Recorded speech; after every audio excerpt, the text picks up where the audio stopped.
What's up, TUMNAD lectures? In this video, we are looking at what we call the heart layers. If you find it helpful at the end of it all, please make sure you like the video, comment down in the comment section, and please subscribe. Let's go ahead and get started. In this video, we are going to be mainly focusing on the arrangement of the layers of what we call the heart. We are going to be taking a very small piece of the section what we call the heart.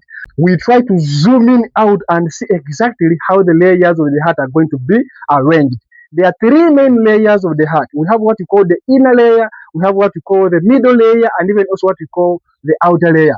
Let's go ahead and see how we call these layers exactly, besides calling them inner, middle, and then the outer layer, okay? You can label these kind of the layers either way, either from in going out or from out going in. Now, I'm going to be mentioning these layers starting from inside going outwards, okay? Now, when you see the whole of this layer here, this one which is a bit red, this one here, surrounding all the ventricles, even also what you call the artery, and even also lining what you call the valves. This kind of the innermost layer, this one inside here, this one here is what we call the endocardium. Okay, so now this one here, the innermost layer, this one here is what we call the endocardium. Okay, is what we call the endocardium. That is the innermost layer. Now, as you come out, we have this kind of this green kind of this layer, which is a bit very thick. How do we call this layer? This layer here is super very important, and this layer here is what we call the myocardium. Okay, this layer here is what we call the myocardium. Super very important. Okay, so now we have seen the inner layer, we have seen now the middle layer, then we go now to the outer layer. The outer layer is somehow a bit so much special. Why do I mean by this? It has a multiple of different sub layers. Let's go ahead and see them critically and how they are arranged from in going out. Okay. Now, when you see this myocardium, on its end, it is lined by this beautiful kind of this layer inside here. You see how this layer, which is going to be lining what we call the outer ends or what we call the myocardium, that layer is very much special. You know how that layer is called? This layer here, this one which is a bit black. Okay, the one which is a bit black. You know how that layer is called? That layer is what we call the epicardium. Okay, that layer is what we call the epicardium. Okay, super very important.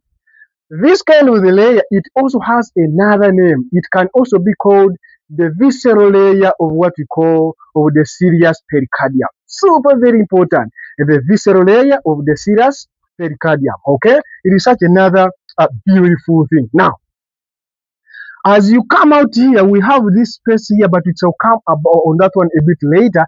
But we also have this beautiful another kind of this layer here. You see this kind of this layer, which is like a bit blue, is very much special. This layer here, this one which is a bit like blue, this one here, this one. This layer here is what we call the parietal layer of the serous pericardium. Okay, how do we call this layer? This layer is what we call the parietal. Okay, is what we call the parietal layer of serous pericardium. Okay, so now that layer is what we call the parietal layer of the serous pericardium, and then we said that this one here is what we call the epicardium, but can also be called visceral layer of serous pericardium. Okay. Now, we now between these layers, the parietal layer and then the epicardium, we have a special kind of the space inside it. You know how this space is called? This space here, this one here is very important. And this kind of the space is what we call the pericardial cavity. Okay, so now this space here is what we call this space here is what we call the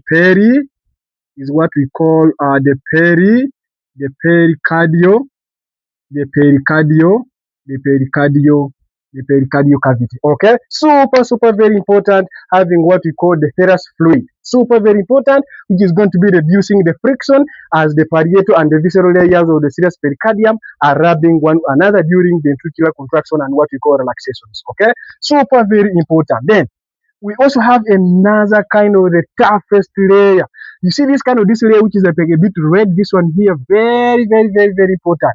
This layer is what we call the fibrous pericardium. Okay, is what we call the fibrous, is what we call the fibrous, what we call the fibrous pericardium. Okay, so now that's generally the arrangement of this kind of the layers of what we call of the heart. We are starting from inside, that's the endocardium, then the middle one, which is going to be the myocardium, and then the outer one has a multiple of different layers. We have said we have what we call the epicardium, which is going to be lining the outer part of what we call the myocardium. It can also be called the visceral layer of the serous pericardium. Okay, and then we have said that this one, which is a bit outer, is what we call the parietal layer of the serous pericardium.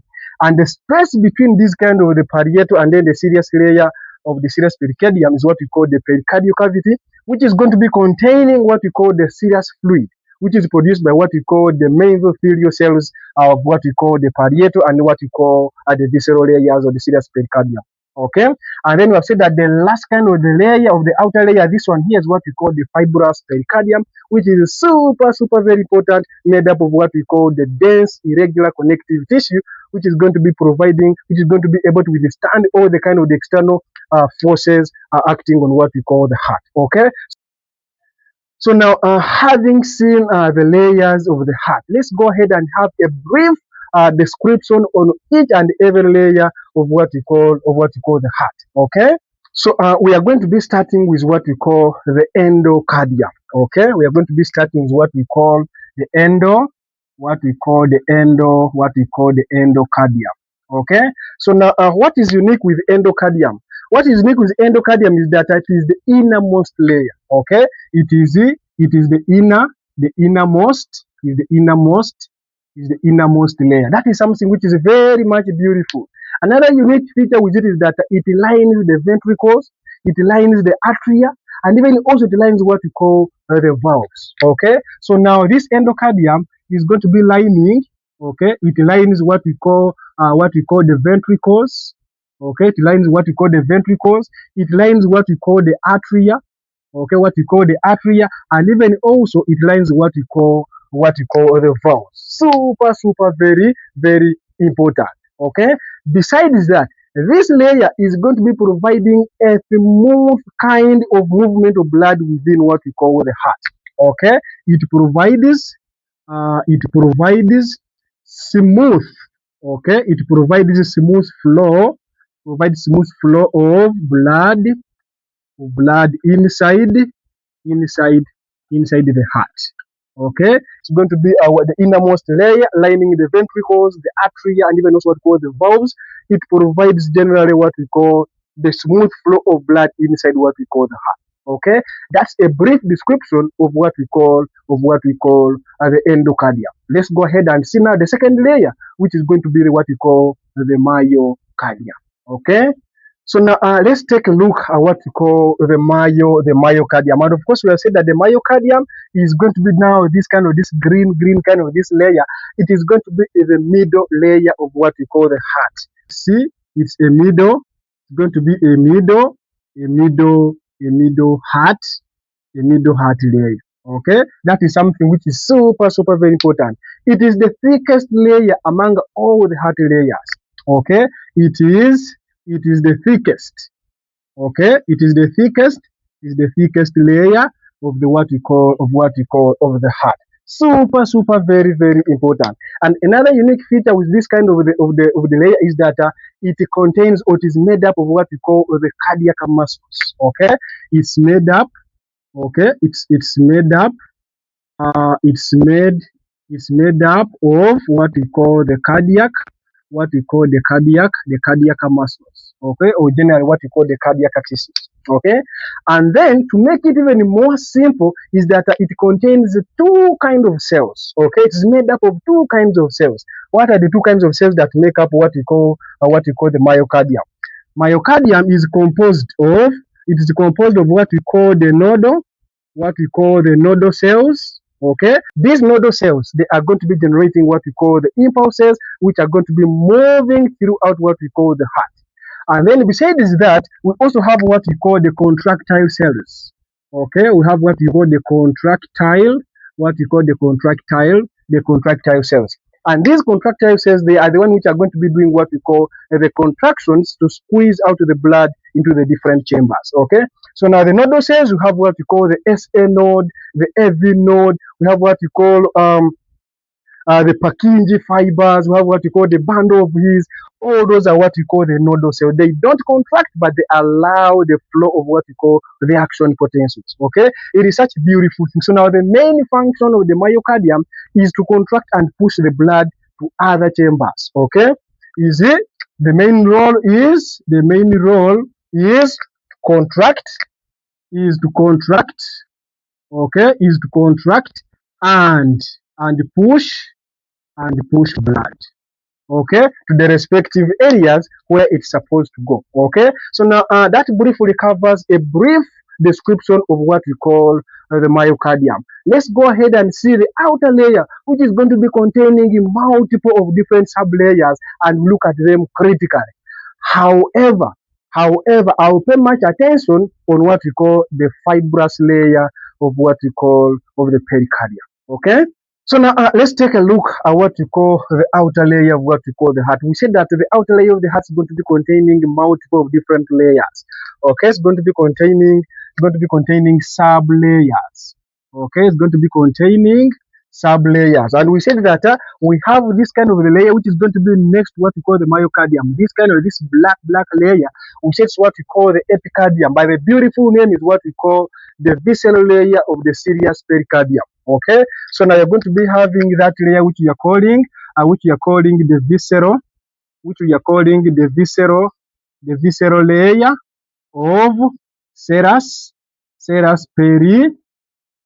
pericardium. Okay, serous pericardium, super very important. And then another kind of the layer, we said that this blue layer is what we call the parietal layer of the serous pericardium. Okay, so now we said that this layer is what we call the parietal, the parietal layer of serous pericardium. Okay, so now these two layers are super very important. They are made up of what we call, they have some cells which we call the mesothelial cells. Okay, they have super cells which we call mesothelial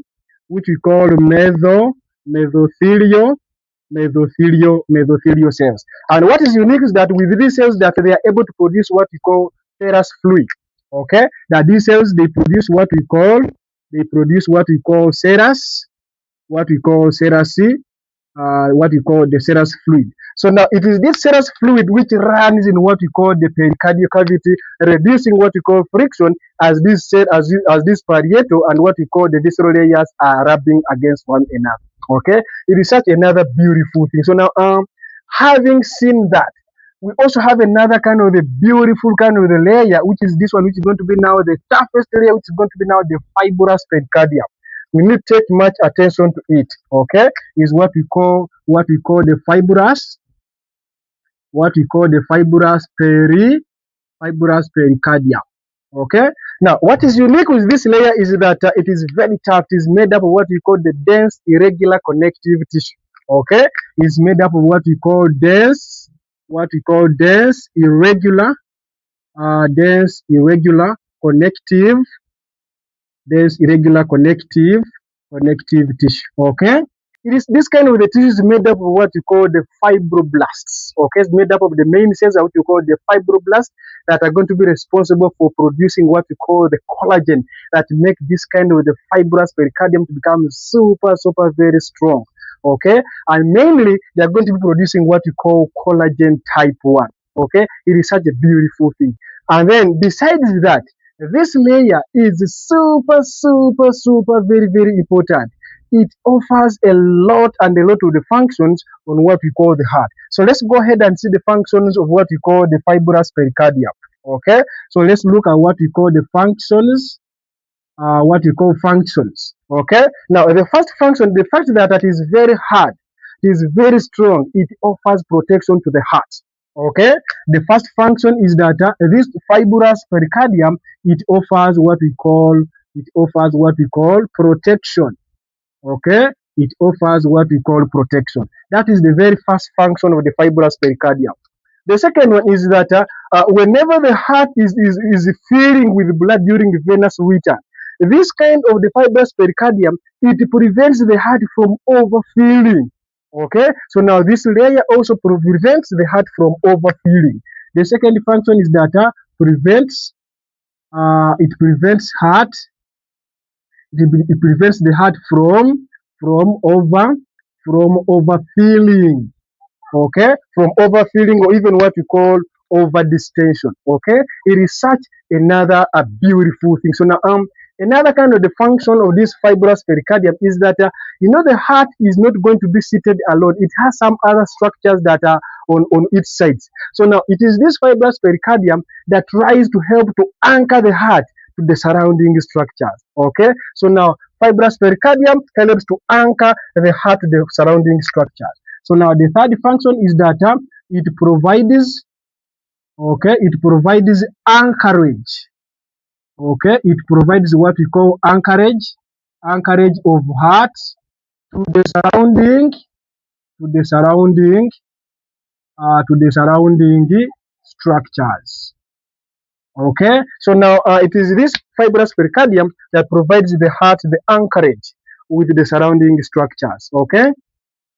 So now that briefly covers the outer layer having what we call the visceral layer of the serous pericardium, and then what we call the parietal layer of the serous pericardium having the endothelial cells that produce serous fluid which circulates in what we call the pericardial cavity. And then we said that we have what we call the fibrous pericardium, which is made up of what we call the dense irregular connective tissue, playing a role of what we call offering protection, preventing heart from overfilling, and even also providing what we call anchorage of the heart to the surrounding structures. Okay, now talking about a little of what we call clinical correlation, we have said that these mesenteric cells, they produce what we call serous fluid in what we call the pericardial cavity, which reduces the friction.